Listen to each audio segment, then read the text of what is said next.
Hello, welcome to Liverpool FC News Today channel. Jurgen Klopp claims his players are not immediately up to scratch when they return from COVID isolation periods. Liverpool recently dealt with an outbreak at the club that forced their Carabao Cup semi-final first leg to be postponed by a week. As many as 40 members of staff and players tested positive for the virus. Others had to self-isolate as per the guidance in England, but when the group reconvened the German found that they were not 100%. He said, "It's strange, even without symptoms, the boys came back and it's not exactly the same. I don't think there is any explanation for that at the moment, but we have to consider that as well. Have your say.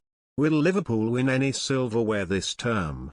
Tell us your prediction here." Liverpool were able to name a strong starting 11 for their draw with Arsenal on Thursday night. Sadio Mane and Mo Salah are away at AFCON, but otherwise Klopp named a line-up that included the likes of Diogo Jota, Jordan Henderson and Virgil van Dijk. The German was forced to defend the club during their COVID outbreak. A number of false positives were recorded amid reports the EFL were going to investigate the circumstances around the postponement. The Liverpool boss said, "A false positive is when you get a positive test back. When you are able to do a re-test, you get a result which makes it look like a false positive because this test was negative. It doesn't change anything for your quarantine, but you need to know, you have to do a third test. In between, you cannot use the players, that's how the rules are for all of us. If the third test negative as well, then that is it.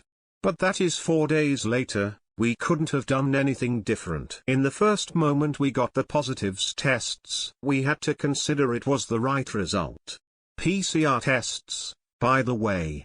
Klopp himself tested positive for COVID earlier this year and missed the 2-2 draw at Chelsea with assistant Pep Lijnders stepping in. The German has been a major advocate of vaccinations despite the slow uptake at certain clubs.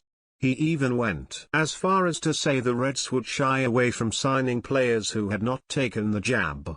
"I think being vaccinated, will be influential, definitely, in who clubs sign," he confessed. "If a player is not vaccinated at all, he is a constant threat for all of us. He doesn't want to be a threat. It's not that he thinks I don't care about the others, but he is."